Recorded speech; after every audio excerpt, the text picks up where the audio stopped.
Hey everybody, how are you guys doing this evening? Hopefully you guys had a good weekend.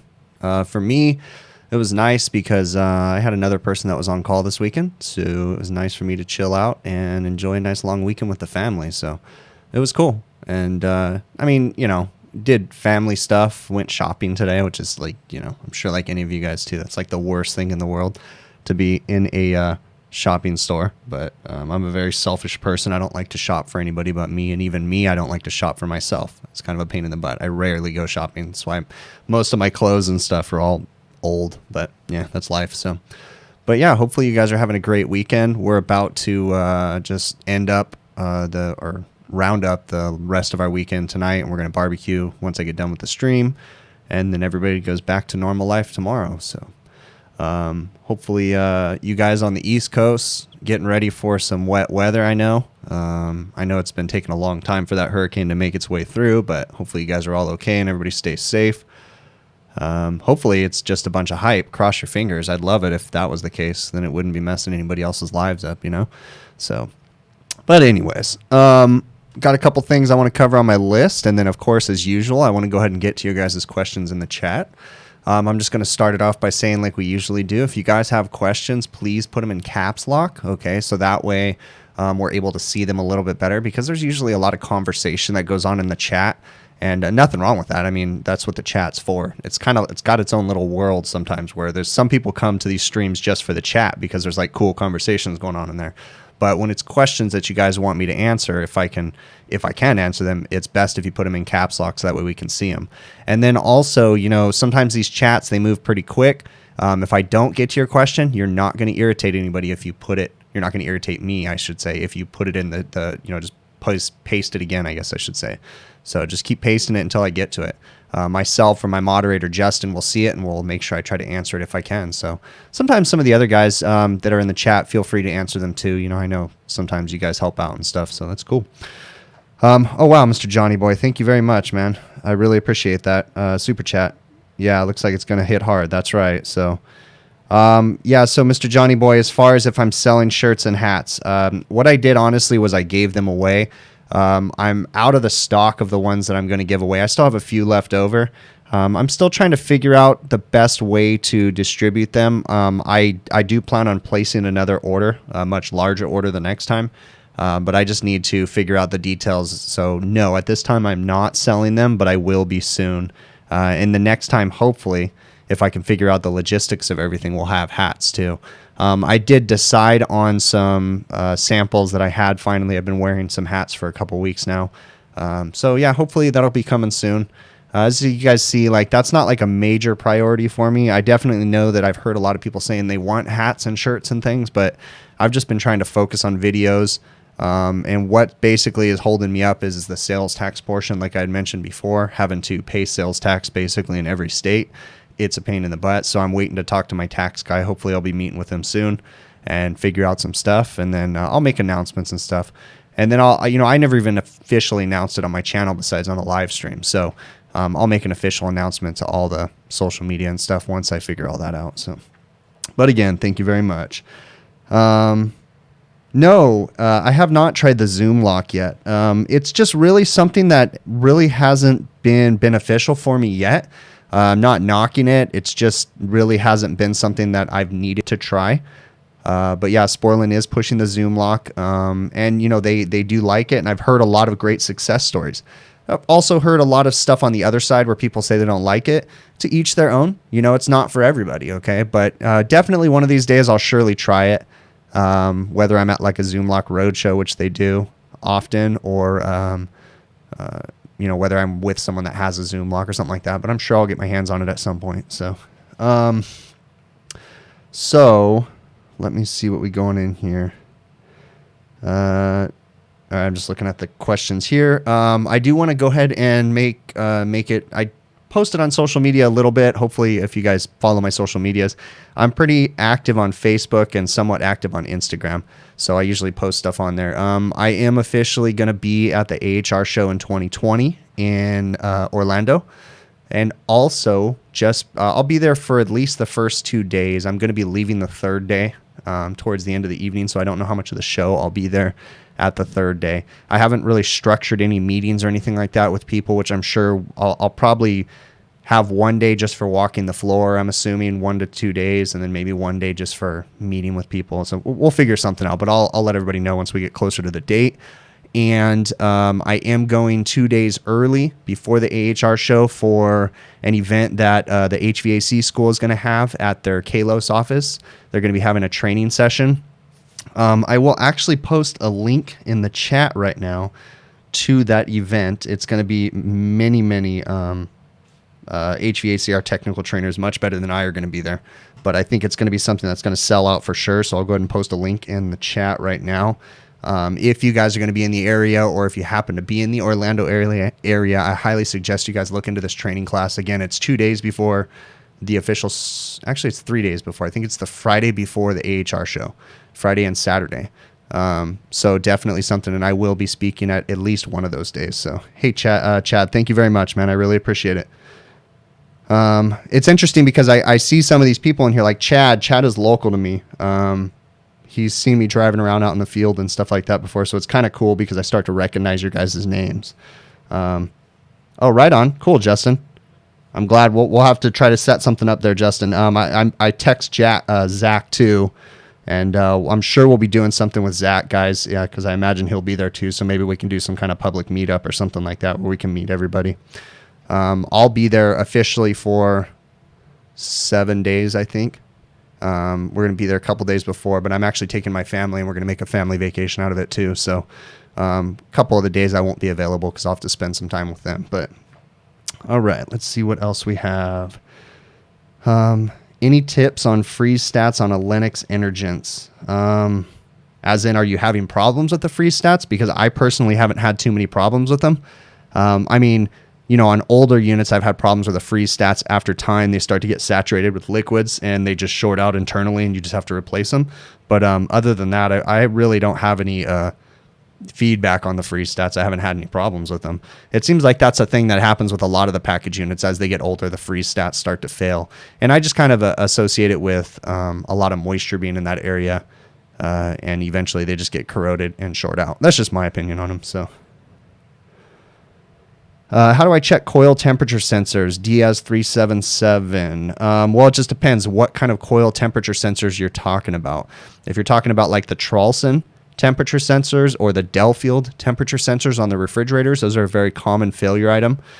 Even on the Manitowoc ice machines, those are a common failure item. And what I will do is, you know, am I mixing people up here? Chad? Is that you, Chad, that's local to me, or is it CMHVACR that's local to me? I think I might be mixing you guys up. I'm sitting here wondering. Anyways, sorry. I'm getting distracted there. But as far as temping the temp sensors on the refrigeration units, usually on the Delfields and the Tralsons, I think it's 15K ohms at 32 degrees is what you want to do. So you'll pull the sensors out, dip them in ice water, and then ohm them out. That's the best way to do it. On the Tralson units, you can get into the installer settings or the engineering settings, and you can look and see what the sensors are reading at the same time. Those are really common failure items on the Tralsons. Okay. So HVACR Vlogger. So you said on the Honeywell book that I posted on Instagram, are they free? Yeah, the Honeywell book. Well, it's a free download. And a lot of times, if you know your supply house well, they can get you a copy for free. I don't think I've ever paid for one of those books. I don't have a picture of it right now, but it's basically the Honeywell economizer book, and it basically tells you how to work on any Honeywell economizers, whether the old electromechanicals or the new Honeywell Jade controllers. It has all the wiring diagrams and everything. So what I will do is I will put a link in the show notes of this live stream for everybody, and they can download a copy of it from the Honeywell site, and or they can try to get their supply house to get them a copy of it. But it should be free. I mean, it just depends. Let's see what else. On those units, how is the V-shaped coil split between the 4 compressors? I'm assuming that you mean on the Linux Energins units. Yeah, you have to open up the installation manual on those things, and it actually shows you. So usually, let's see if I can picture this. The front top half of the coil is first stage. The back top half of the coil on the inside of the V is second stage, and then the bottom 2 halves of the coil are third stage, but then if you have the fourth stage compressor, yeah, you'd have to open up the manual. It's kind of hard for me to picture that in my head, but in the manual, in the installation manual of those Linux units, it actually breaks it down, which compressor goes to which condenser on those things. So, okay, so I've got some stuff on this sheet that I want to cover real quick, and then we'll get to some more questions, okay? Let me see. Okay, some real common questions. First off, the two videos that I just released since the past live stream were the R290 propane video, where I worked on the R290 refrigerator, had a bad low pressure control, went ahead and replaced that. And the next video was the two kitchen ACs that were down. Obviously, I got the most questions on the R290 video because that seems to be a little bit new to people. And for those of you that are here in the United States, R290 is nothing new to the rest of the world. The European countries, they've been working with R290 for many years now, so they're very comfortable with it. And, for us in the United States, it's just something new, so we're still trying to figure it out. With us in the United States, a lot of us have fear about it. That's dangerous. Why are we doing this?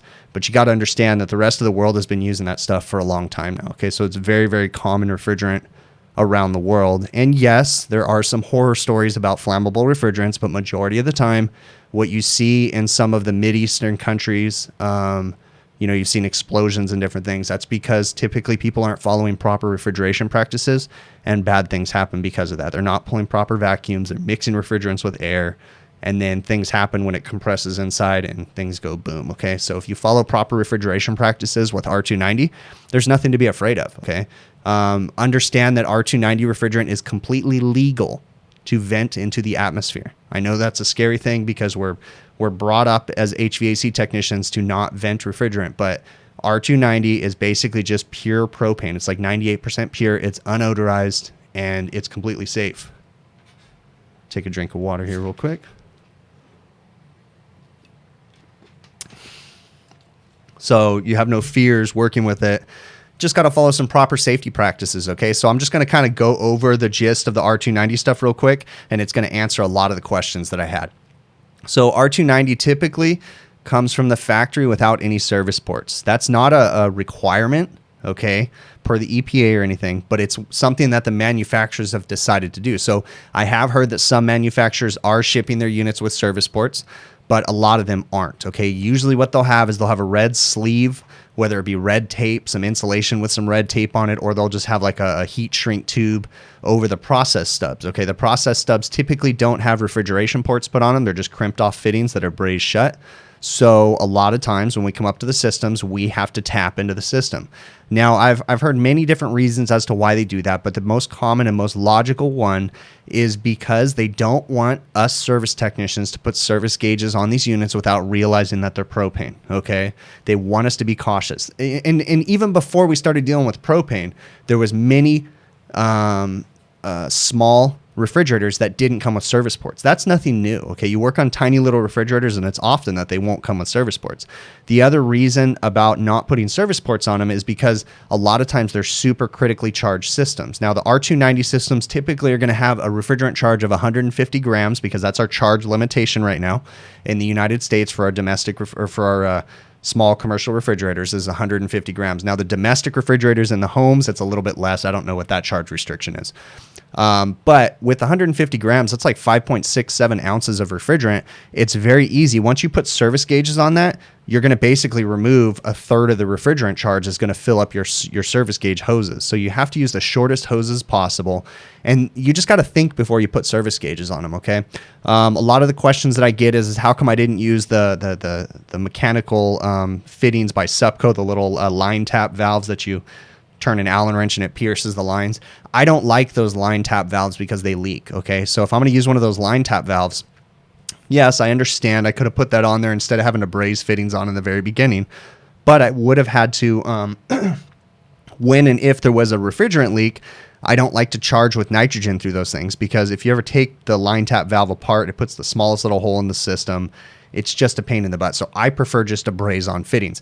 That's my personal preference. There's nothing wrong if you guys want to use a line tap valve, a piercing valve, Or there's also some mechanical fittings, such as there's a company called Vulcan Lock Ring that makes mechanical fittings that kind of like the Zoom lock, but in another mechanical sense that crimp onto the lines.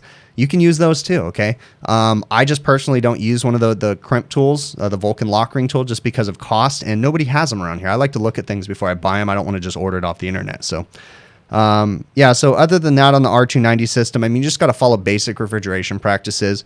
One of the things you want to remember, and I think I might have showed it in the video, is even before you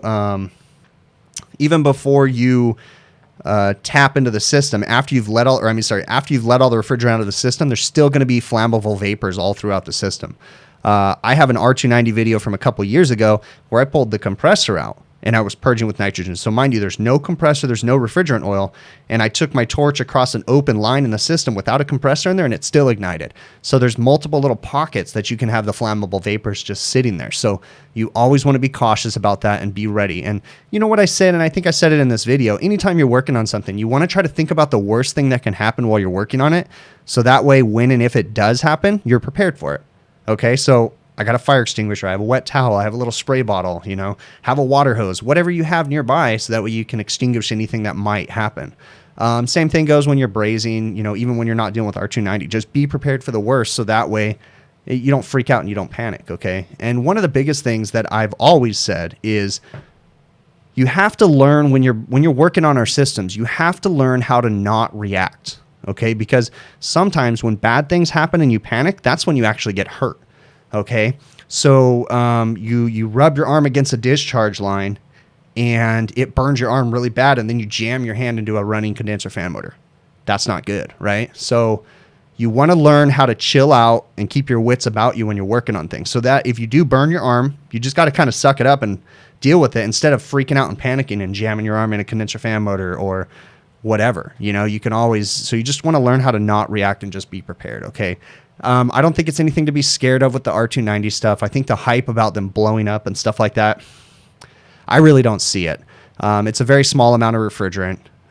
Yes, I have some concerns. My biggest concerns about R290 systems are us technicians not following proper procedures. That's my biggest problem, because I don't have a lot of faith in majority of our trade following all the proper safety procedures. So that's my only fear, is someone getting hurt. I don't think that the system itself is going to hurt them.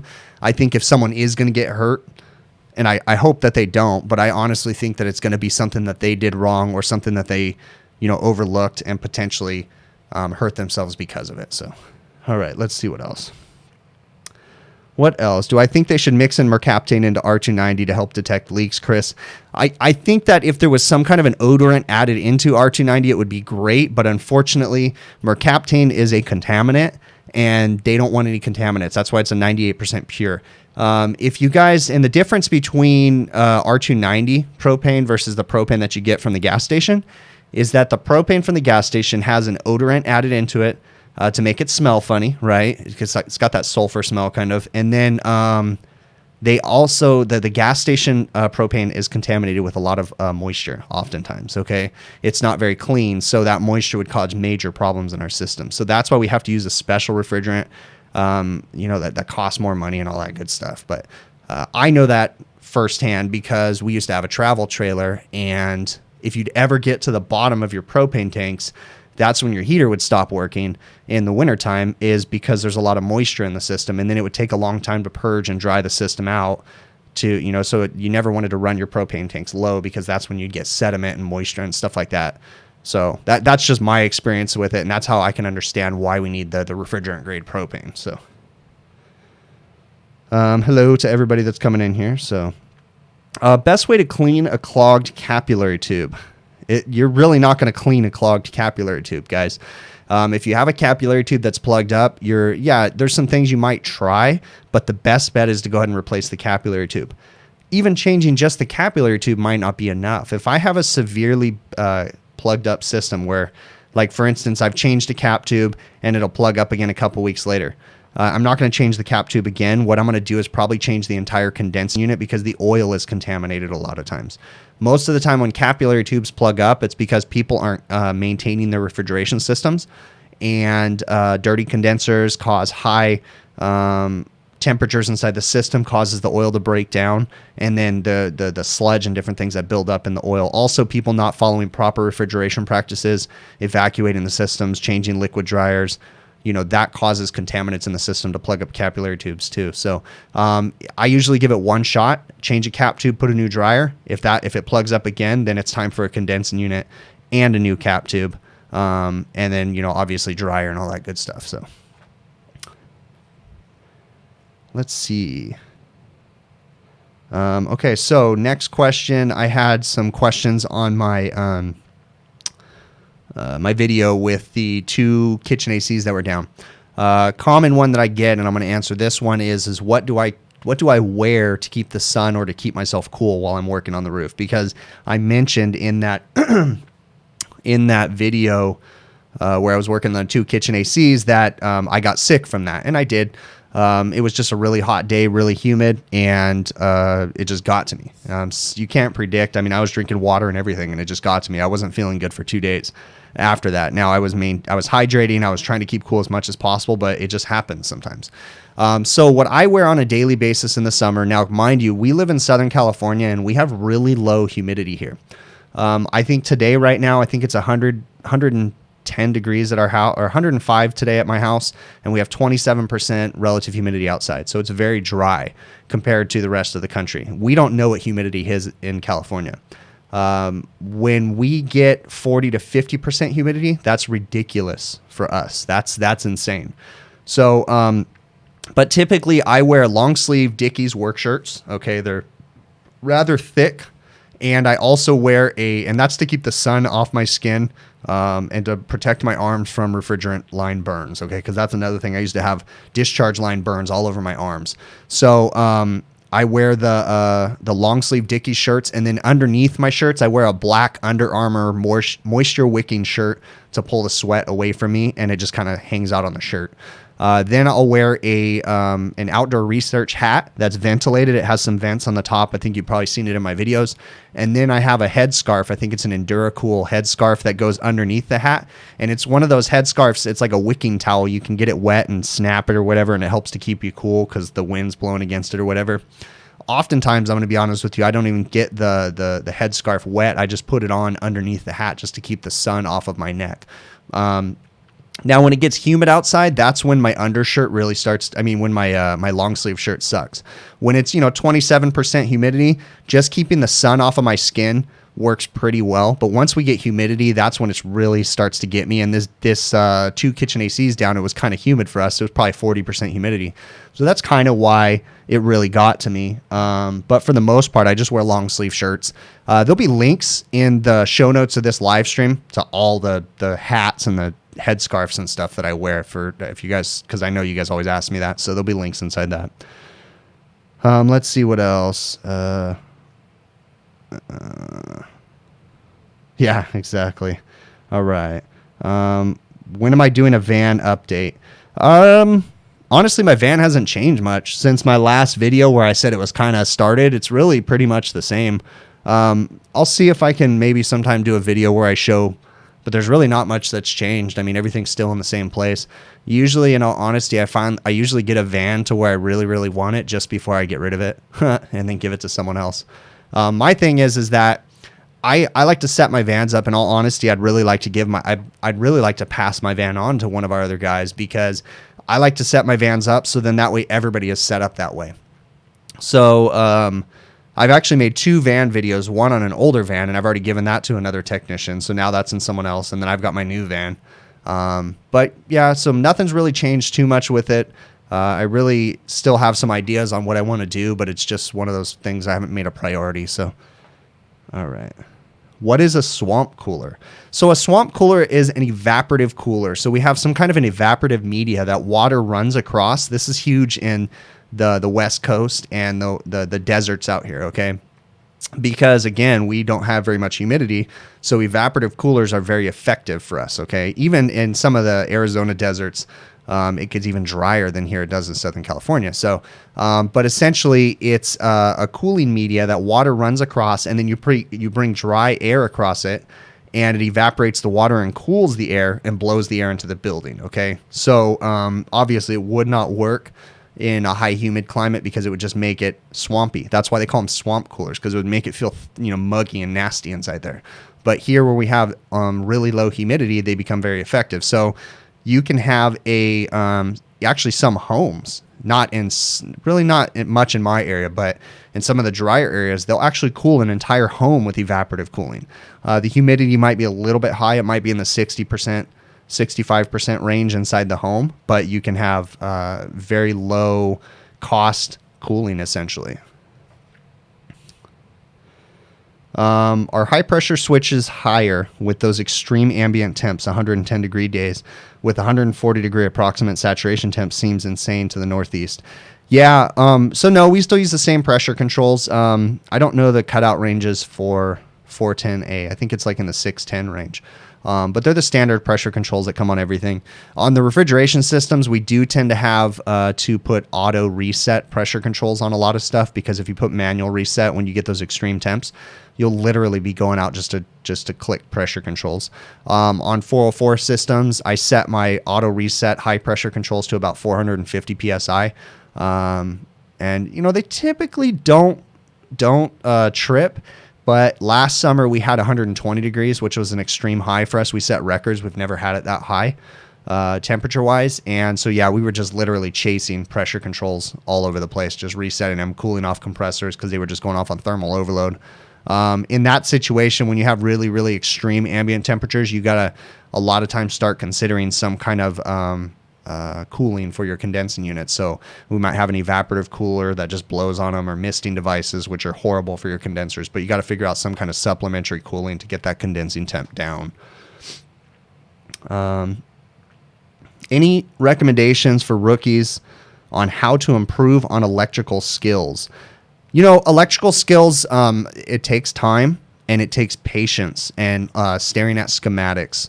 You just got to stare at them. There's not really anything I could tell you over a live stream that's really going to help you. Try to visualize things and just do lots of reading. A book that I like that does help, any of the commercial, any of the air conditioning books I have behind me, like Fundamentals of HVACR. Those are great books. Commercial Refrigeration for Air Conditioning Technicians is another great book. Kind of breaks some things down and helps you to understand things. I wish there was one fail-safe way of understanding schematics, and there's not. I mean, you can break it down. If you want to understand how switches work, like just in general, single pole, double pole switches and things, you can visualize water pressure running through your ladder diagram on a schematic. And, a switch opens and closes a valve, or it's like a valve opening and closing and letting water run through the system. But once you start getting into solenoid coils and different things like that, visualizing how water would run through the circuit really doesn't make sense. So there's different methods you can do. I'll try to come up with some ideas maybe on how we can simplify some electrical training. I don't know if that's going to happen anytime soon, but I'll definitely be thinking about that. So, yeah, it definitely gets to us. Kayno, Kayno. I think that's how you pronounce your name. Yeah, it's definitely gets to us with the heat. You just got to do everything you can. You got to take lots of breaks. That's why I always tell my guys, that the day that I made that video with the 2 ACs, I had another guy working with me, and I told him, go downstairs, chill out. I was upstairs taking it myself, but I just told him, you need to go take a break. I sent him downstairs often, go to, hey, go pick this up from my van for me, but chill out downstairs for 10 minutes, cool off, I'm not saying it's any better for me to be out in the heat, but, I'm pretty used to it, even though it still gets to me. So I know one of the things about heat exhaustion, heat stroke, is a lot of times once you start to feel the effects, it's too late and you've already gotten heat stroke or different things like that. Heat stroke can be deadly. You got to be very, very careful about that. So you have to know how to listen to your body. I myself was taking breaks too, but still you got to hydrate. And I would not suggest, I know it's very easy, and I've done it too when you get extremely, extremely hot, to go jump inside the walk-in cooler, but that's actually really bad for you because it will actually make you get sick faster. Going from an extreme 110 degrees to 37 degrees too quick, and it can shock your body. So preferably, if I'm going to go cool off, I go downstairs and I sit in the building 75, 76 degrees and just sit there for a little while and just relax and try to veg out. Jumping in the walk-in cooler, that's an extreme method, but it can make you get sick a lot faster. So let's see. All right, so I'm going to go ahead and get to my list here. Okay, so someone had asked me about the Hvacr battery-operated pump because I'd used it in my video. I like the Hvacr battery-operated pump, but I'm going to be honest with you guys, it's more of a novelty, okay? Do I think that you should all go rush out and buy it? It just depends on whether or not you have a use for it. I have probably used my Hvacr pump 3 times since I got it a couple months ago. Not knocking it. It's a great little pump when you use it for a certain purpose, okay? In the instance that I used it on my 2 kitchen ACs that weren't working, the 2 Yorks, that was a perfect situation because I didn't realize that I was going to have to bring my vacuum pump up for the unit behind me. I was just focused on the first unit. And the unit had refrigerant leaks. It was very low on refrigerant, and I put nitrogen in it, so I had to pull the air and the nitrogen out of the system, but I wasn't pulling a deep vacuum. I just wanted, because we knew it had leaks, so I just pulled most of the air out of the system, barely broke micron level, and then went ahead and charged the system up because it has known leaks, and there was no point in trying to pull a deep vacuum because I'd just been pulling air in the system. So in that situation, it worked great. The other instances where I've used it was HVACR North. Thank you so very much, man. I really appreciate it. The other instances where I used the Hvacr pump has been like when I was driving down the road and I had a recovery tank that I knew needed to be vacuumed down for a job. I hooked the Hvacr pump up and just let it run while I was driving down the road. Other than that, for me, again, not knocking the pump. It's a great little pump, but for me, it's not really something that I would tell everybody to go buy. But I mean, it's solid. It works great. I like it has some cool electrical functions to it. And that when it starts up, it's a ramp up. It's kind of like a VFD almost, but it's not, but it slowly ramps the motor up. It's a pretty cool little pump. So, I mean, if you guys have a use for something like that, I'd definitely consider trying it out. So, let's see what else. Okay, so do I need to reburn service stubs in if you tap into them? HVAC rookie. I don't know what you're asking me there. Can you clarify that? Recommendations for textbooks for ice machine or just reference the manufacturer. Refrigerant Mark. Ice machines, you're not going to find a textbook that's really going to break them down to you. I mean, you need to understand the refrigeration cycle. Okay, once you understand the refrigeration cycle, each ice machine is going to have their own control strategy and their own method of defrost. Okay, so for instance, on a Hvacr ice machine, they use hot gas defrost. So they just have 2 solenoid valves or 1 solenoid valve that sends refrigerant to the HVAC rookie. Thanks so much for the super chat, dude. Give me some clarification on your question, and I'll try to answer that. They use hot gas defrost on a Hvacr. They use hot gas defrost on an Isomatic, hot gas defrost on a Scotsman. Manitowoc has some hot gas defrost, but they also have cool vapor defrost too. So there's different methods that they use. Some of them run water with the defrost, some of them don't. So the best bet for ice machines is to reach out to each manufacturer and study their service manuals. And all their service manuals are available for free online as downloads on each ice machine manufacturer's website. So let's see. Oh, okay. All right, let me see what else I got in here. R290 video. People were asking if I could work on it inside or if I have to move outside every time. No, I've worked on plenty of R290 systems inside the building. Okay, there's nothing wrong with that.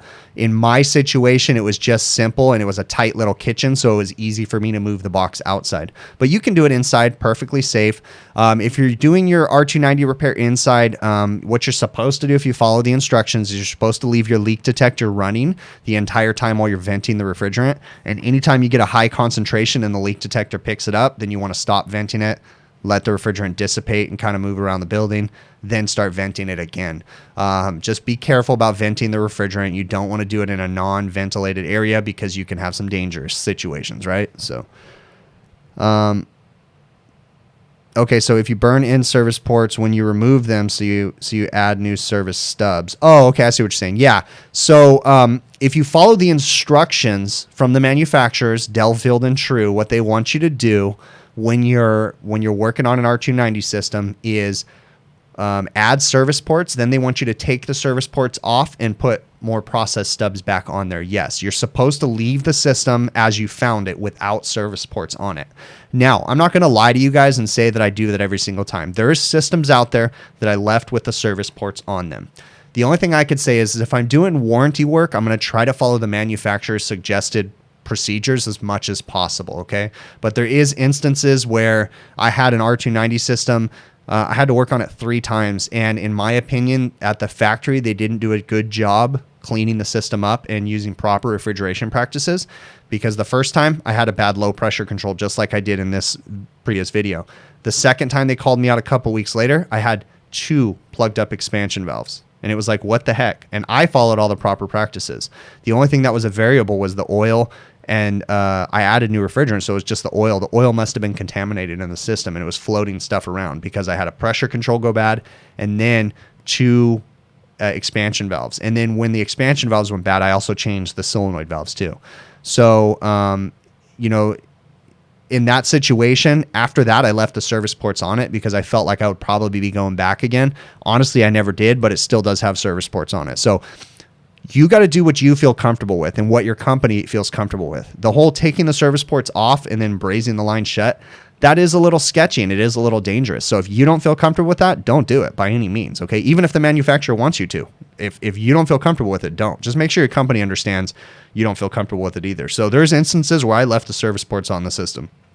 If I'm putting out a video, I'm going to try to follow as many of the proper procedures as possible just to make sure that I'm representing the industry well. Okay. But I'm not going to lie and say I'm the perfect person. I pull the absolute perfect 200 micron vacuum with the perfect decay test every single time, and I braze with nitrogen every single time. And guys, I'm a normal technician just like anybody else. Okay. I'm not saying that my videos are for show. That is my normal service procedures, is to follow those steps. But there's times where the vacuum's just not going to pull down. There's times where I pull a vacuum through my gauges. Okay. I'm not this perfect technician. So, yeah, you are supposed to hang up caution signs, ventilate the area. You're supposed to have no smoking signs. You're supposed to have all kinds of fancy stuff. So I don't know. You guys tell me if you're going to follow all that stuff. I just carry a fire extinguisher. So, but again, I'm not trying to downplay the danger and stuff. I mean, it is what it is. So, that's a good question, Ryan WK. How do you take service ports off and braze line close with R290 in the system? So watch my video, and I have an example of how you do it, but I took pinch off tools and basically with the pinch off tool, leave the line open and braze the line shut, and then take the pinch off tool off. And so the pinch off tool is essentially holding back the flammable refrigerant on one side. It is kind of sketchy. So watch my video and you'll see. All right, let me see. Okay, so someone had asked me about using R404A because I've mentioned that in California, it's technically illegal on new installations to use R404A refrigerant, okay, or major retrofits. And that is as of 2019, that became a California restriction. So as of 2020, it will become a federal restriction mandated by the EPA for the rest of the country, the rest of the United States.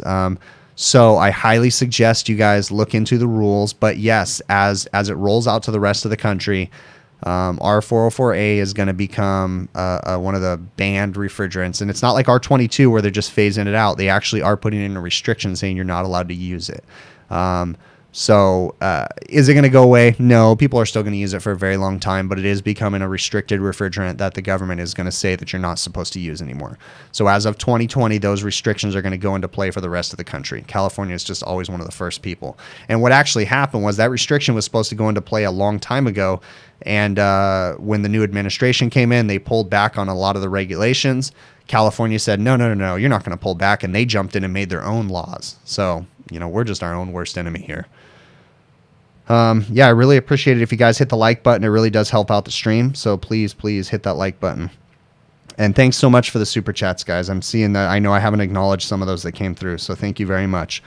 All right. So let's see what else. I have some questions on my sheet that I'm looking at right now about R290. I pretty much did this. I already answered most of these. I'm reading through them. Okay. So let me get to my next one. Okay, so this is a really great question. Okay, this is from another service technician. I'm not going to mention his name. Hey, Zach, thank you very much, man. I really appreciate it. Very, very nice of you. What frame rate do I use for my recordings? Oh, good one, Alex. So the frame rate that I'm using for my recordings right now is 30 frames per second. I know that if I switch to 60 frames per second, I might have less glitchiness. You might be able to read schematics and different things better.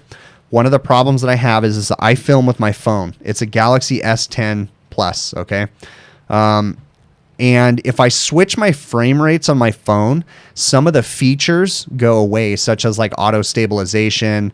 So I can switch to 60 frames per second, but I found that I lose other important things. So that's why I've been running at 30 frames per second. I am not a camera guru, guys. So if you guys have tips and you have better ways for me you think could help my filming or my video or my audio, feel free to send me an email. You're not going to offend me. I definitely, oh, Adam, dude, awesome. Thanks, bud. Really appreciate it, Adam. So yeah, if you guys have tips, I'm always looking to improve. So send me an email, man, hvacrvideos@gmail.com. Let me know what you think. And keep in mind too, guys, that, and Justin just posted the link right here. So there's a link to the HVAC Shop Talk channel right now in the bottom of the chat. That is also the link. Remember that we have the HVAC Overtime show on Friday nights. Some of the Overtime crew is in here, okay? But then it's also both of them. Zach also has his own shows on his channel multiple times a week, and then the HVAC Overtime show is on Friday. So definitely check that out. You guys also, before I get to this other question, pay attention even if you guys don't watch my videos all the way through, okay? I understand. You know, some of my videos are really long, or sometimes they're monotonous or boring, whatever. It's all good. If you don't watch my videos all the way through, do me a favor and fast forward to the end, just to the end credits. I always recommend other great channels, okay? I find new channels, new guys that I've been watching coming up. Ernesto has a channel in here. He is Ernesto. Oh, wait, I think I got it right here. What is your channel name, dude? Write it in here real quick. I'm drawing a blank right now, but shoot, I can't think of his channel name right now. He'll post it in here and I'll post it. But I posted it on the end of my last video, which is the 2 York ACs. I'm always posting new channels, okay? You've got Bill's channel, a Curious HVAC guy. There's all kinds of new stuff I'm finding. So I'm always trying to promote other channels because there's lots of great people out there putting out great content, guys. So even if you don't watch my video all the way through, fast forward to the end and just watch the end credits if you're not going to finish it. And then you can see those links to those other channels, okay? Really appreciate it. And obviously, Sporlan is a sponsor of my YouTube videos. Support them too. Check out their channel. Consider subscribing to it. You would definitely help Sporlan out. They like to see some kind of feedback.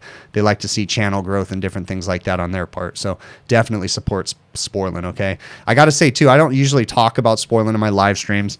Sporlan is a really cool sponsor in that I don't have to try with them. And what I mean by that is I don't have to promote weird products, okay? And I'm not knocking anybody else, okay? This is just and I don't mean to be knocking anybody else that has sponsors and different things like that. But Sporlan is easy for me because everything they make, I pretty much support. I don't think there's one thing that Sporlan makes that I don't support, okay? And I believe in their products. So that's why I really like Sporlan. And I don't want to make this a sales pitch because that's what my live streams are. But definitely support Sporlan if you can, okay? Matt, dude, thank you so very much. You guys, these super chats blow my mind. I can't believe that you guys come on here. I'm blown away that you're even in here watching these streams. Very humbling to see people actually watching these, and let alone you guys take your hard-earned money. That's awesome. It's just beside me. So thank you very much. Okay, so now to my question real quick, and I'll definitely get to. Thanks, Bill, dude. All right, so my question. This was a service technician, and he said, and I'm going to read his question, okay? It says, I was on a split system evaporator swap out with a 40-year vet this week. It was on a Goodman filter dryer conveniently located inside the cabinet. Oh, so he's saying the filter dryer was in the cabinet, and it was raining. The senior tech said we didn't have to change the dryers if we pumped the system down. The unit was leaking, but it wasn't flat, and didn't expose the dryer to air. And the technician is asking me, he thought the rule was if you open the lines, then you change the dryer. He's now saying that his senior tech's logic made sense. He said, however, it counters everything he's ever heard and know that vets can sometimes cut corners, especially on hot roofs, cold rain, cramped crawl spaces, and hot attics, okay? He just kept his mouth shut because that's the role he has to play for now. And he just wanted to know my opinion on whether or not I would have changed the dryer if they fixed a leak on a system that was the dryer was located inside and the technician didn't change the dryer. First off, to the person that, guys, these super chats are awesome. Thank you. So to the person that sent me this email, again, I'm not going to say his name because this is a pretty sensitive email. I think he did the right thing. He was working with a senior tech and he was curious, but he wasn't rude, okay? If your senior tech doesn't change the dryer, in my opinion, if I was working with someone, because there's been times where I didn't change the dryer. If my my apprentice or someone that was, working with me asked me like, hey, why didn't you change the dryer? I have no problem answering questions. I would explain like, look, this is why I didn't change it. I didn't open up the system, whatever. It happens. There's times where I haven't changed dryers. The reason why we change dryers, and this is another question I get a lot of times, on the 2 kitchen ACs. Someone said, hey, you fixed the leak. Why did you change the dryer? It's common practice, and we call it cheap insurance, to change the liquid line filter dryer anytime we open up the system, okay? The liquid line filter dryer is there to protect our system. Anytime we're opening the system, we're potentially either contaminating that dryer, or we opened it to fix a refrigerant leak or something, and that dryer could potentially be contaminated and we don't know. If we come up to a system that's flat on refrigerant and we go to work on it, we don't know if the dryer is contaminated. Now, the dryer is not necessarily bad, okay, but it could be. A lot of factors come into play. Was the leak outside? Was the leak in a very high moisture environment? Is it potentially possible that we pulled moisture into the system and plugged up the dryer? There's all kinds of variables that go into there.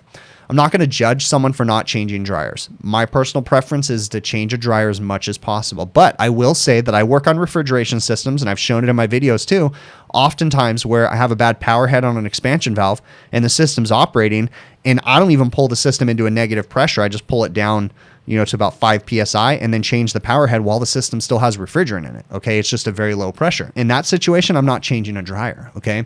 But if I did walk up to a system that was low on refrigerant and I fixed a leak on it, meaning I let the refrigerant pump it down and opened up the low side to, positive pressure, basically, air or whatever you want to call it. Yes, I would want to change the dryer, but there is instances where it's not practical. So you got to kind of evaluate each case. Best practice is to always change the dryer. Okay. It's a cheap insurance is what we call it. So you hate to do a refrigerant repair and then not change the dryer. And, interesting. I'm going to point you out, Bill, curious HVAC guy. So, I watched your second video on your compressor murder where you started up the compressor. And I was actually going to reach out to you, but I'll say it on here too. I don't know if I finished that video or if there was a third video coming, because at the end, or at the point where I stopped watching the video, was when you started the system up and then it pulled into a vacuum. It's common practice for me. Now, I don't know if this is what happened in your case or not, Bill, but again, email me and I'll talk to you more about it.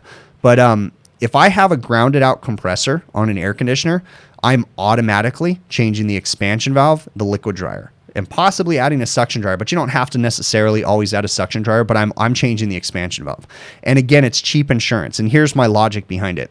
I don't know what caused that compressor to go bad in the first place, but experience tells me that expansion valves typically can cause a compressor to go bad. If you have a power head failure on an expansion valve, your system will run into a vacuum potentially, okay?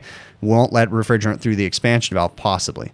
And in that situation, I would just opt to change the expansion valve. So there's certain parts that people ask me often, like, hey, why did you change that part when you didn't know if it was bad?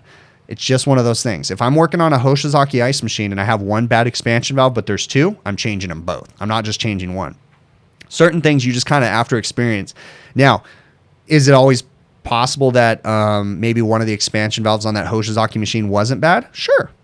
But it's cheap insurance. How much work do I have to go through to pull all the refrigerant out to change a compressor on a system? I'm probably just going to take an educated guess and change the expansion valve at the same time. The expansion valve costs my company $60, $70, whatever it is. Everybody's different prices, but might be cheap insurance. So I didn't mean to point you out there, Bill, but that was actually just popped in my head as I was doing it. And I don't even know what your certain situation was. Okay. It had a liquid header. Great point then, Bill. So that's another thing too. The liquid headers are a nightmare on those train units. Yeah, that's a whole thing. Send me an email. I want to know exactly what happened with that, because that's an interesting one. And again, I wasn't trying to point you out, dude, or make you look bad or anything like that. I was just, when that thing went into a vacuum, the first thing I thought was expansion valve plugged up. But yeah, there's just certain things that we changed. So as far as the question that I'm getting kind of off topic here, I think that the original person that sent me the question was right, in that he wasn't rude to his senior tech, but he did have curiosity. And I think that you should ask your senior tech like you did, but definitely you're being polite and courteous about it. In my opinion, I would have changed the dryer, but not knocking your tech. He had something in his head that he decided not to make, to change that dryer for. So there's been plenty of times where I didn't change a dryer. So. All right, let's get to questions here. What is the most common cause of power head failures on TXVs? The most common cause, in my opinion, is the power head element loses its charge, and that's because either someone has been moving around on the power head capillary tube and they broke the weld at the top of the power head, and or the sensing element or the capillary tube rubbed up against another copper line and it lost its charge. That is actually, in my opinion, the most common failure on a TXV. Actually, there's two of the most common failures that I see, and it's a power head failure or a plugged up strainer. There's usually a liquid line strainer on the inlet side of the TXV, and those strainers can be plugged up too. But those are the two most common failures. We don't necessarily need to change expansion valves all the time. Sometimes you can just change the power head on them. But if you have a highly contaminated system, you might need to make an educated guess. Or sometimes if I'm working on a really small refrigeration system where it's difficult to get in there and change the power head, it might be faster for me to just go ahead and unsweat the valve and put a whole new valve in. So what is my procedure for acid cleanup? Great question. I prefer not to use any additives, and that's something new, okay? Ever since I heard John Pastorello's from Refrigeration Technologies interview with Brian Orr, he's done a series of them where he's talked about contaminants in the system. He's really talked me out of using any additives in the system, even acid scavenger. But I'm going to say that I've gone majority of my career using RX11 flush and acid scavenger. And honestly, I can't tell you that I've had many problems because of them. Okay. It's just become my personal preference in the last couple of years to go ahead and stop using additives in the systems. So I'm kind of torn, because history has told me that those additives haven't really caused any problems that I know of. But at the same time, I just prefer not to use them anymore. So nowadays, my acid level or my acid cleanup procedures are going to be purge the system with nitrogen, get rid of as much of the oil as extra acid, or if it's a burnout. And I'm going to put a high acid liquid line dryer, so the Sporlan HH dryer. And then I'm probably going to put a high acid suction line filter dryer too. Again, the Sporlan suction line filter dryer with the HH core. Both of those are going to be high acid capacity. And if we have a really, really bad burn, what we'll do is we'll come back a couple days later. I'll do a follow-up and check the pressure drop across the dryers. Usually mark what the pressure drop is on startup. Usually it's around 2 to 3 PSI. Anything more than 3 PSI, I'm going to go ahead and change that dryer out, okay? One of the biggest things that I got to suggest to you guys is when you're doing acid cleanups, if you can, oversize your dryer. Oftentimes that's not the case and it's not feasible, but if you can, put an oversized dryer in there, okay? There's nothing wrong with putting fittings on the dryer to reduce it down. So let's say, for instance, you want to use a 30 cubic inch dryer, but you can only find that in 5/8, okay? And you've got a 1/2 inch line. If you've got the room, go ahead and put that 30 cubic inch in and just put bushings on there and stub it down. In my opinion, a 30 cubic inch dryer is going to give you more cleaning abilities, basically. There's more volume inside the dryer to absorb contaminants. Be careful though, when you put bigger dryers, you have to understand that your system now has more volume for refrigerant. So you do have to offset the refrigerant charge, add more refrigerant to compensate for that dryer. Okay. But sometimes you can't put that big of a dryer in a system. Some of like train package units have really tight bends and you don't want to mess things up. I don't like to repipe systems per se. I don't like to put a bunch of 90s and different things. I like to use the original refrigerant piping. So there's times where I won't even use a suction line filter dryer. Okay, I've done it before where there was no room, so I just put a liquid line, go back and check the pressure drop. It didn't go higher, so we just left it in there, okay? But there's also been times where I've had to change the dryer 2-3 times to try to continue to clean the system up, okay? What software do I use for editing and streaming? So my editing software is Adobe Premiere Elements, okay? I have Adobe Premiere Pro, but I'm going to be honest with you, for the type of videos that I do, I'm not heavy on my editing. So I don't do crazy editing, lots of effects and different things. I just like to cut my videos up, maybe every once in a while add some weird features or something. So I use Adobe Premiere Elements, which is very easy to use, but it has an advanced feature that allows you to do some advanced things. For my audio, for my videos, I will use Adobe Audition, okay? I use that for like my intros and my outros. For filming on my videos, I use my phone. It's a Galaxy S10 Plus, and it's a really, really good phone. I do have a GoPro. I don't really use it that much because I find that using my phone is so much easier because I don't have to carry any extra equipment. But there is downsides to using your phones too. One of the things that's been driving me nuts lately is when I'm filming and I'll get a notification. That's why you guys are hearing like a bling, you know, sound when I'm in the middle of a clip. It's because I got a notification on my phone while I was filming. So, so that's the equipment that I use. I also have a video that does a studio tour where I talk about that. So you can go back to my channel and look for my studio tour video, and it explains anything. Anything else you want to know about, feel free to send me an email to hvacrvideos@gmail.com. So, okay. So wait, I saw a thing on here. Someone talking about a mic. I saw something. I saw something about a mic, and then it just disappeared on the chat. How do I feel about pencil dryers on self-contained? Yeah, I hate those little the copper spun dryers. Those things are junk. All that they are is a sediment filter, in my opinion.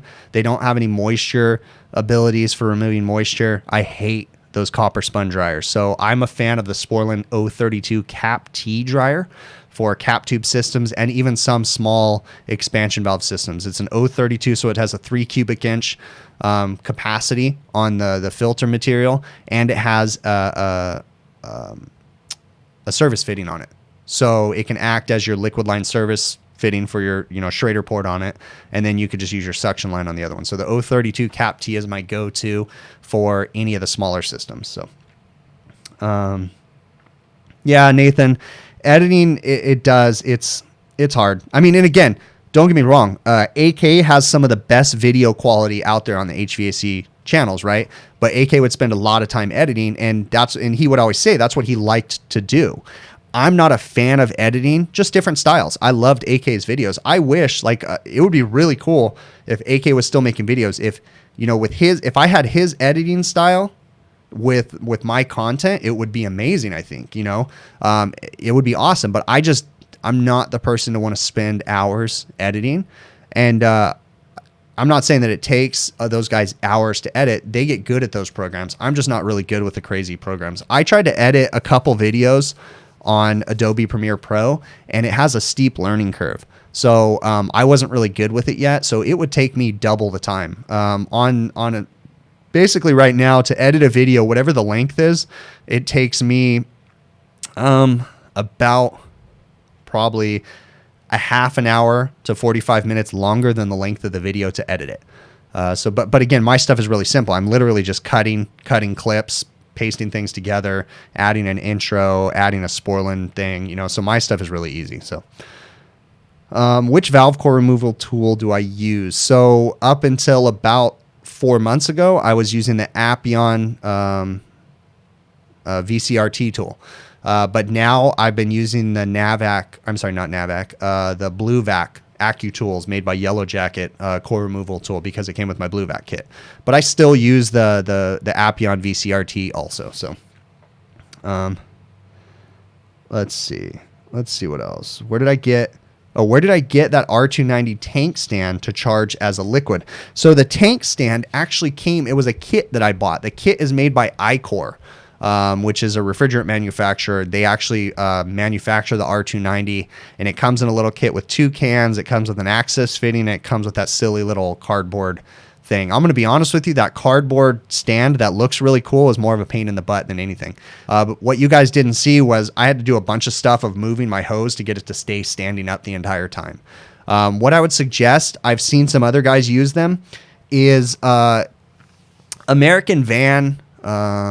There's a couple of the van companies. They make little tank stands, right? If you look in the van catalogs, they have the tank stands for nitrogens, refrigerants, all those different things. They actually make a tank stand for the 14-ounce MAP gas propane cans, okay? It's a metal tank stand, and you're meant to mount it somewhere in your van so you can keep a tank inside there. If you guys buy one of those tank stands, they're probably like 30, 40 bucks. They're metal. You can always just set it on your scale, and it's metal, and it's much more sturdy than that cardboard chingus I was using, and you can put your tank inside that. So I'm probably going to order one of those soon, just from any of your van outfitters. American Van might be the easiest. I think that's who you use because they have the paper catalog, I think, and you can order. I think that's who it is. Yeah. I think it's American Van. Anyway, so just any one of the van companies and order that little metal tank stand for the 14-ounce cans, and that'll be perfect. Let's see what else. Do I use the Appion for vacuums or the other core removal tool? So I used to use the Appions for vacuums. Yeah. Now I've been using the one that came, the Yellow Jacket one that came with the True Blue hoses or whatever. That's one. But I used to use the Appion one, yeah, for almost all my vacuums. It worked fine. But I do start to notice that you have to rebuild them after a couple months.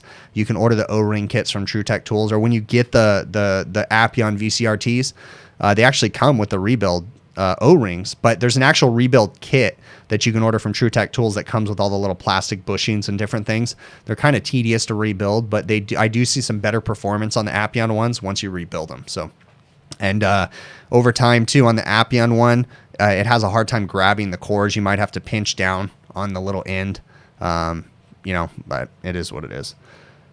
Why don't I use short hoses for R290 for charging? Notice the long hose to the bottle. That's a good question, Mr. Ice. So I typically use my smart probes, and then I have a 4-foot hose. I definitely could use a smaller hose.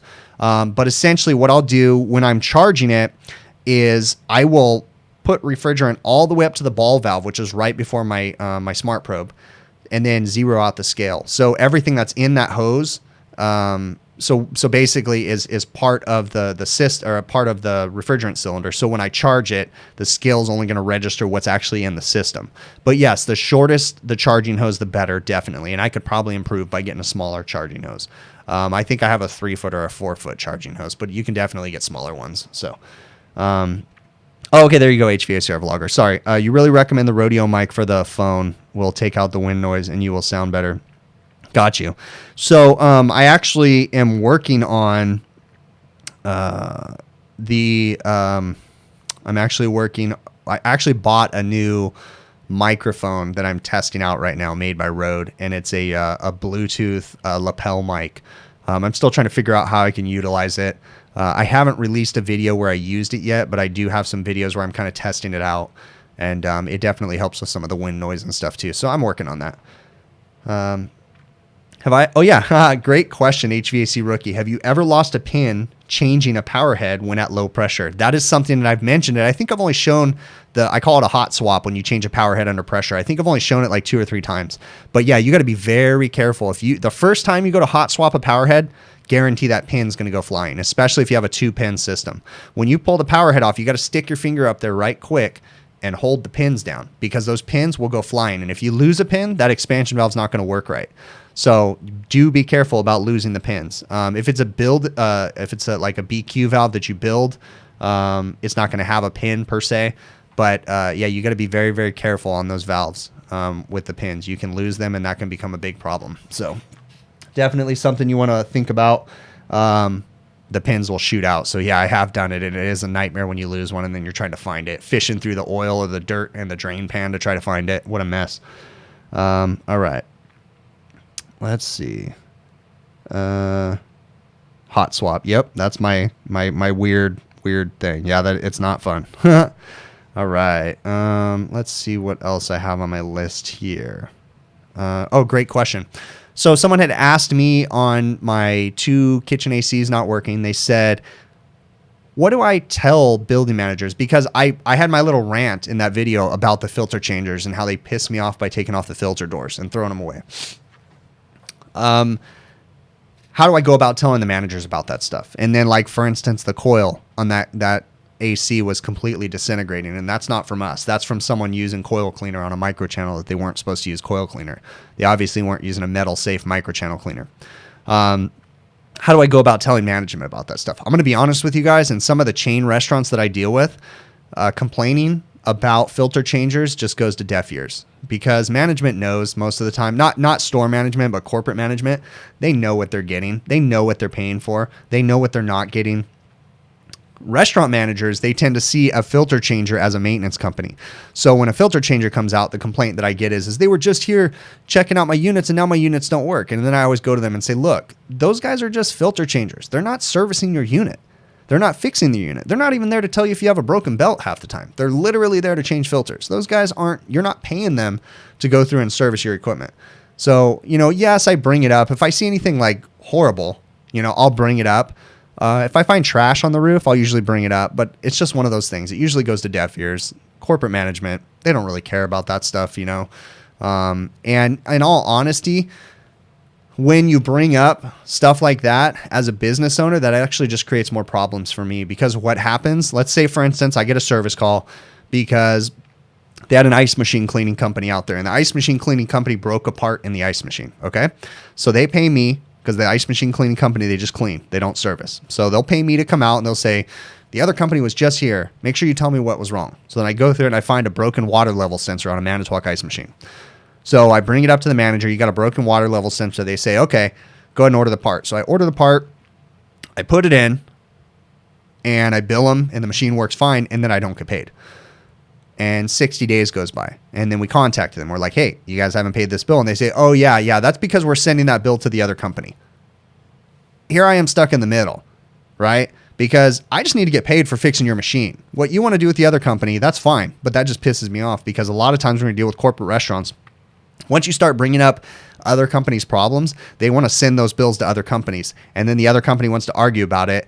And then one doesn't want to pay and the other doesn't want to pay. And then here I am stuck with a bill 90 days out, and I haven't got paid for my $500 ice machine repair, And it's just kind of like, hey guys, this is one of the things that happens. Again, dealing with chain restaurants. If any of you guys deal with chain restaurants and you're business owners or your principals at the companies, you know what I'm talking about.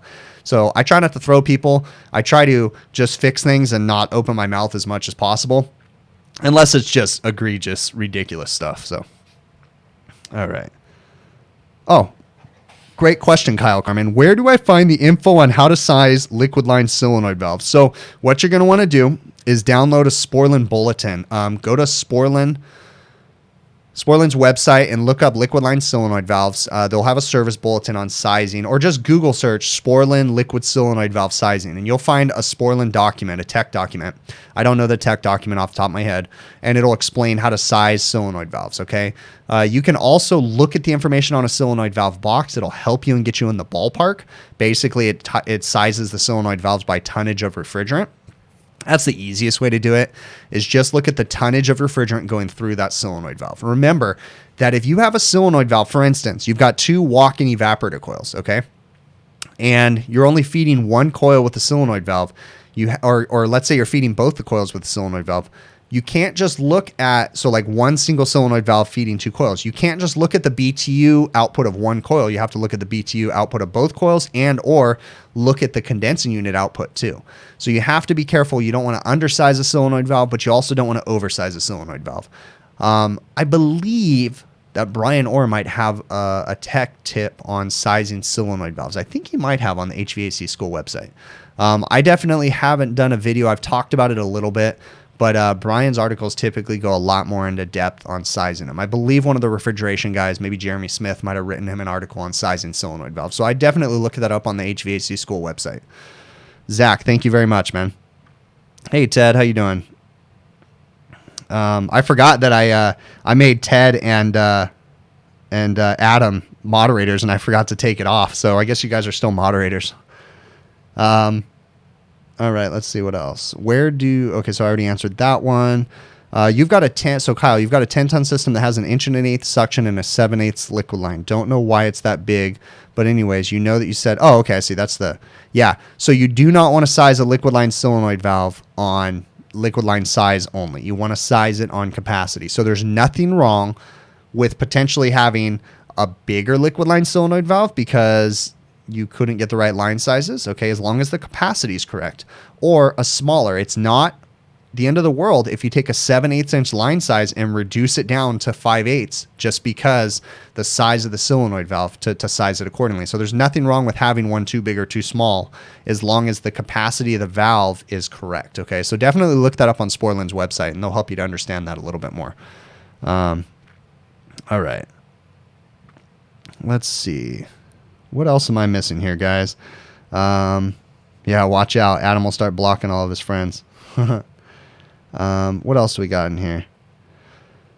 Opinion in cold plus AC and refrigeration treatment. So opinion in cold plus AC and refrigeration treatment. I don't know what you're asking there, bud. Can you give me some context on your question? And if I don't get to it, feel free to send me an email at hvacrvideos@gmail.com. So let's see. Yeah, definitely Spencer or Spectre. Yeah, I try not to badmouth text before me as much as possible. I go behind people all the time, and I hear managers complaining about service companies, my competitors. And in all honesty, I will ask them genuine questions like, what are your complaints about the service company? And they say, well, this or this or that. And then I'll just ask them like, that's, and then I'll ask them the scenario. And sometimes I'll tell them like, that could have happened with me too. So, I don't want to badmouth people as much as possible, but there's a time and place. Sometimes you got to say something if something's just crazy. Like, for instance, I had a service call. I had a video on it, actually, where I got pissed off because I got called out in the middle of the night. One of my customers on a walk-in cooler, you may remember it. And I found that the evaporator was iced up because another service company had been there the week before me. And there was as a ceiling-mounted reverse airflow coil. They changed the middle fan blade, and they put the wrong blade on, so it was blowing in the wrong direction, so it was icing up the coil.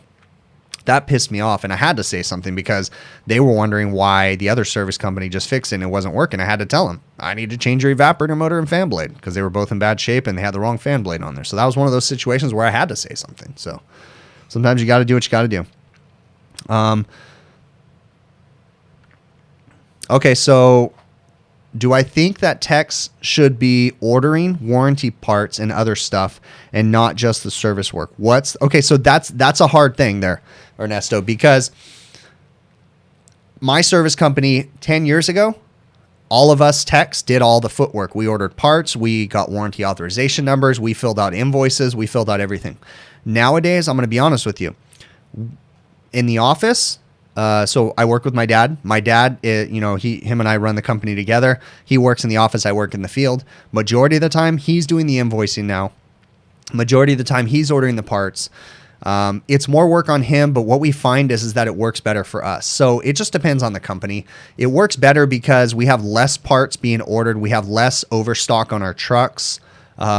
We have less of a situation where we get wrong parts because only one person is ordering them. So it really depends on the company and how you work. Okay. If you're a giant company, I don't know how some of those companies do it, but we have gone the route of the office handles all the parts ordering for the most part. I mean, techs will sometimes go to a supply house, but for the most part, any warranty parts, warranty authorization and billing goes through the office.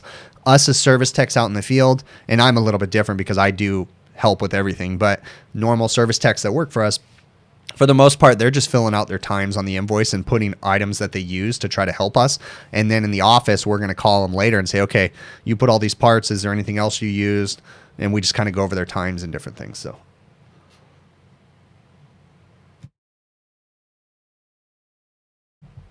I don't know if you guys heard that. I might have pushed the cough button. I don't know. Hold on just a sec. All right. Couple more questions here, and we'll see what we get. Do I work on smaller manufacturers such as Atosa? I have worked on some of the smaller units, the Turbo Airs. I don't know if I've ever worked on the Atosa one or whatever, however you pronounce that. But yeah, I do work on some of the small stuff. I don't like it, all the Korean manufacturers. The funny thing is, 15 years ago, True Manufacturing was the cheapest refrigerator you could buy. They were the biggest pieces of junk. I hated them with a passion. But nowadays, True is actually one of the top manufacturers, in my opinion, compared to all these crappy Korean manufacturers that make these junk refrigerators. So my top refrigerators nowadays are True, Delfield, and Hvacr. Hvacr's my number one, and then True and Delfield are behind. And actually, Tralson has been bumped down the line because Tralson used to be one of the top manufacturers, but they're actually, some of their quality has gone down too. I'm not blaming the companies because when you get this inrush of these Korean manufacturers and these cheap manufacturers that make these crappy units, the other top manufacturers, they won't be able to sell refrigerators just on the fact that they make the best one because nobody wants to buy the best one anymore. People can buy these cheap ones and just replace them every year. So they all have to start making cheaper units. But I just thought it was funny that True, in my opinion, used to be the worst refrigerator manufacturer out there, and now I consider them to be one of the better. It's kind of ironic. All right. Yeah, definitely we spend more time on the phone than dealing with the service calls if you're having to order parts and all that stuff, for sure. What is my go-to method of testing capacitors? Do I pull and check or test under a load? Honestly, the whole testing under a load is a new thing to me. I try to do it, but it's easier for me just to go ahead and pull, discharge, and check it. Just because I'm not used to it. For the newer guys that are in the trade that are coming up and they can learn the test under a load, I can't test a capacitor under a load without pulling out a diagram and staring at it for a minute because I haven't memorized the methods. But it is a very effective way of doing it. But it's just not something that I can do off the top of my head without looking at a diagram and saying, okay, I got to do this, I got to measure this, I got to do that. So I prefer to pull and test myself, but I'm an old school person. So, you know, you still can't find a Hvacr, huh, Chris? Yeah, Hvacr, man, they're huge, dude. Let's see what else. All right. Okay, gentlemen. I am going to wrap this up because I'm going to go cook some dinner with my family. I really appreciate you guys coming in here. It was awesome. You know, the support that you guys give me. I love doing these streams. I love making these videos. So I really appreciate the feedback I get from you guys and the emails that I get from you guys. It's awesome. I'm open to any kind of criticism. If you guys think I could do something better, please send me an email. You're not going to offend me. Just don't be a dick about it. But, you know, tell me. Like, hey, I think you could have done this better. Tell me. I'm always looking to improve myself, okay? If you guys think that I did something wrong, send me an email, okay? But I appreciate all the feedback I get from you guys. You guys are awesome, okay? Thank you so very much. I'm going to go ahead and wrap this one up. Do me a favor, hit the thumbs up button. Appreciate it. And again, send me emails, and we will catch you guys on the next one, okay? I'm going to go ahead and transition this on over and transition to my outro music here.